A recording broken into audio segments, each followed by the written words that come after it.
মহান 21শে ফেব্রুয়ারি প্রথমে আমি শ্রদ্ধা জানাচ্ছি সেই সমস্ত শহীদদের, সালাম, বরকত, রফিক, জব্বার, যারা বাংলাদেশের বিশেষ করে আপনারা জানেন যে মাতৃভাষার জন্য জীবন দিয়েছে, তাদের আত্মার প্রতি শ্রদ্ধা, গভীর শ্রদ্ধা জানিয়ে বলতে চাই, হ্যাঁ, এই মানে 54 বছরে আমরা অনেক এই ধরনের 21শে ফেব্রুয়ারি পালন করেছি, শ্রদ্ধা জানিয়েছি, কিন্তু আমার মনে হয় 54 বছরের যতগুলো 21শে ফেব্রুয়ারি পালন করেছি, আজকের এই 21শে ফেব্রুয়ারিটা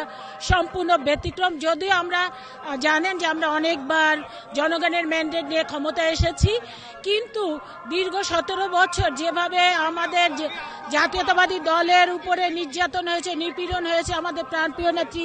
দেশনেত্রী বেগম খালেদা জিয়াকে অন্যায়ভাবে জেলে রাখা হয়েছে। আমরা বিশ্বাস করি তাকে যদি নির্যাতন না করা হতো, জেলে না নিত, তিনি যদি সুচিকিৎসা পেতেন, তাহলে তিনি হয়তোবা এই 21শে ফেব্রুয়ারিটা তাকে নিয়ে আমরা উদযাপন করতে পারতাম। তারপরও মহান আল্লাহ পাকের কাছে হাজার হাজার শুকরিয়া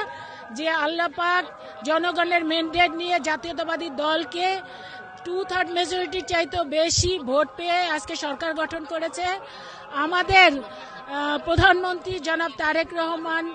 আজকে এই 21শে ফেব্রুয়ারিতে মহান শহীদ মিনারে এসে তিনি শ্রদ্ধা জানাবে।